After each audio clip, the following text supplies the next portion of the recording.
you've been in relationship with a person for a very long time, you know what to expect from them.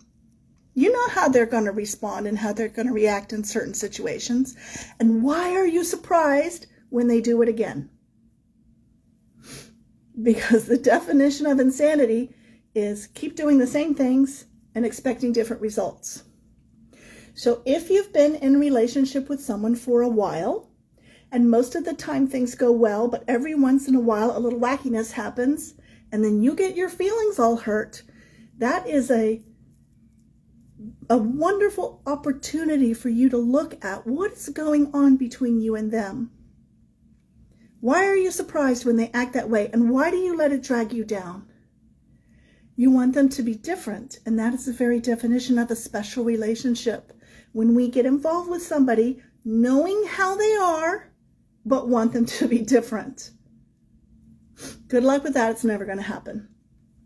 Now, that may help you with friendships or with romances, because you can get started in a friendship or a romance and say, oh, this isn't for me. This person is not the kind of person I want to hang around with all the time. Sometimes they do things that bring me down, and you can detach from that relationship. But what about family? It's hard to detach from family. It's hard to feel good about detaching from family, because it's so ingrained in our society that family is different and that different rules apply.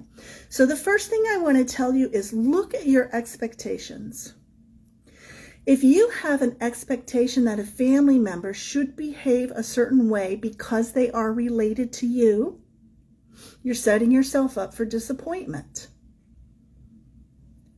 If you would not have that same expectation that you have for your mother or your daughter from an acquaintance, you are entering into dangerous territory. You are asking to be hurt by expecting your relative to act different from a stranger. So that's the first place where you can make an adjustment and slide into a more carefree life, is to tell yourself, my expectations for this person who is closely related to me are no different than my expectations from the next door neighbor. And then look at where you feel responsible for somebody else, because responsibility is often a cover for guilt. What happens is when we're growing up, many of us have parents who were just doing the best they could, who had parents who just did the best they could, and we were raised with manipulative techniques or toxic energies or punishment or other forms of things that are not truly loving to try to get us to behave, to try to get us to act a certain way. And now we're caught in this dynamic with the parent of, if I don't behave a certain way, they will be disappointed in me. Or if I don't step up and take care of them, I am not doing my part as a good daughter, or whatever your story is. But it's just a story. It's not the truth. The truth is that you are who you are, and you're perfect just the way you are. And you need do nothing for another person out of guilt, out of responsibility, out of feeling pressured. These are not good energies that you want to engage in. If you can do something for another person purely out of a sense of love, purely feeling generous from your heart, purely feeling excited to serve them, go for it. That's what we should be doing all the time.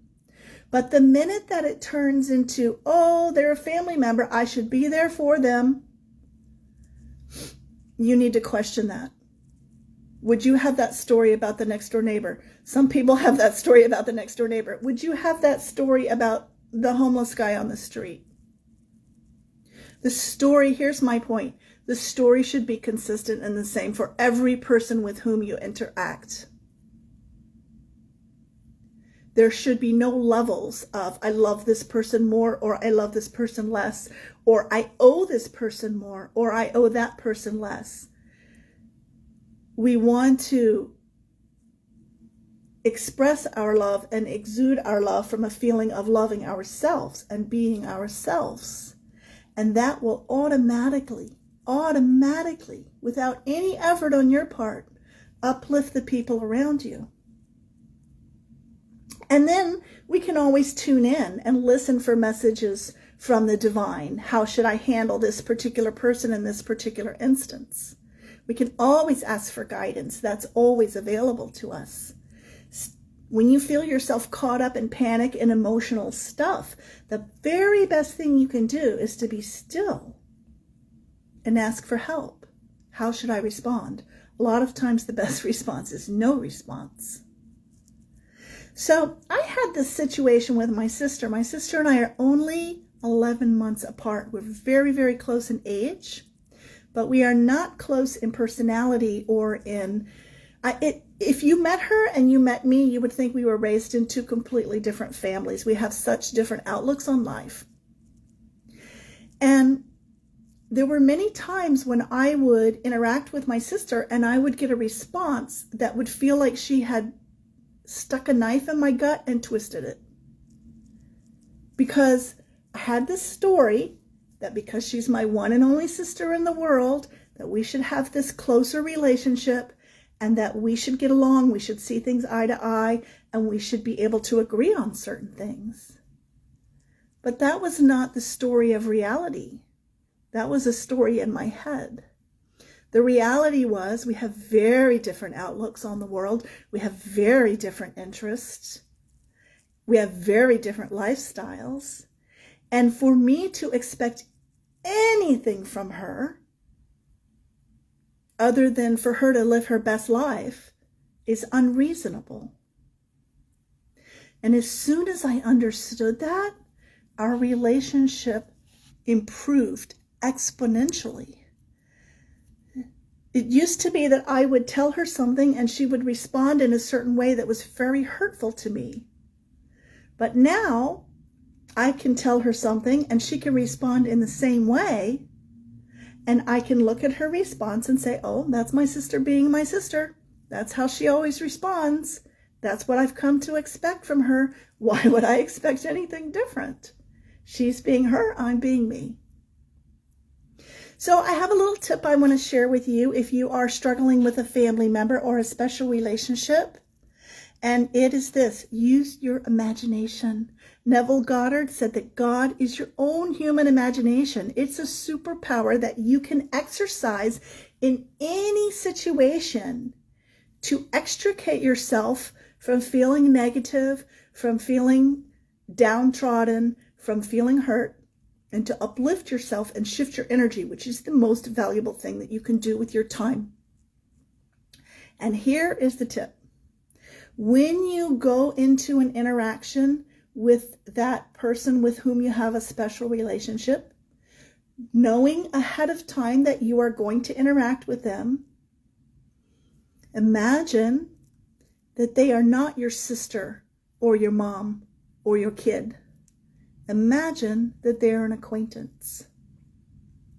And then ask yourself, if this was the guy down the street, how would I would respond? And be honest with yourself. If the guy down the street said this to me, would I be triggered? No, I would move on and forget about it. If the guy down the street acted this way towards me, would I let it ruin my day? Heck no. I don't care about him. Abraham Hicks says that if a stranger calls you up on the phone and says, hello, I just called to tell you I'm never going to call you again, you would be like, okay, and hang up the phone. It's the same thing. It's the same concept. When you are interacting with a toxic family member or a family member with whom you have a history of dysfunction, tell yourself before you go in, this person is an acquaintance. Yeah, we share DNA. Yeah, we're related by, society's rules, but that doesn't have to be my story. I can make a new story. I get to choose. You can choose again to see this person in a different light, in a different way. And believe me, when you make this choice, your whole dynamic will shift. Your whole paradigm will shift.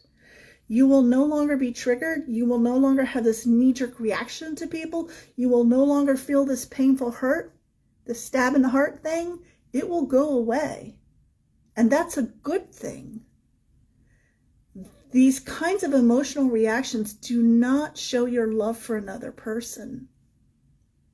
This is actually a lack of love.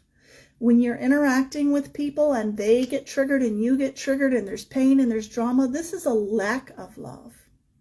So take a step back, distance yourself 1 degree, and then look at that person as if they were an acquaintance. And then see how you would respond from that point of view.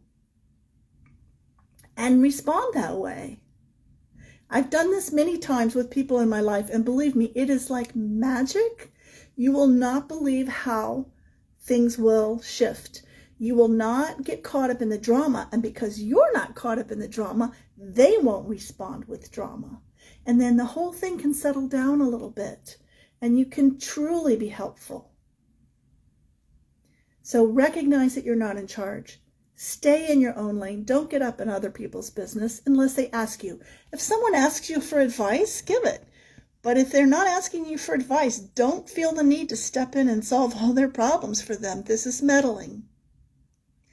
And then in particular with children, I want to talk about kids just a little bit because this is kind of a tricky area. I have 3 children and they are all grown now. So I'm speaking from experience. When my kids were little, if they came home with some big upset about something, somebody had bullied them or been mean to them or broken their heart, I would take their emotions on and I would feel crushed as well because I really thought that that was what being a good parent meant. And what I learned through my spiritual practice is that I was a far better parent when I was able to step back, not try to rescue them all the time. Not try to solve their problems for them, but just be there to patiently listen and guide them from a place of wisdom instead of chaos. A place of active listening and not meddling. And then when my children grew up, there was this time period of them not being eager to go out on their own and me not wanting to push them out of the nest because I didn't want to see them fall on their face and fail. None of us want to see our loved ones fall on their face. But sometimes that is what's necessary for another person's growth. And it is not for us to interfere with that. It is us to be there for them if they ask for help, but not to do it for them. They have to live their own life. So the ego's very tricky, and it can convince us that we are not kind and we are not loving when we are not jumping in to help or interfering in a loving way. We're not doing things for other people. And that is a trick to keep us caught up in this drama. We can say, I'm here for you. If you need me, let me know. And then we can take a step back and we can expect them to thrive and to flourish on their own. When you have done the watering, exposed your kid to the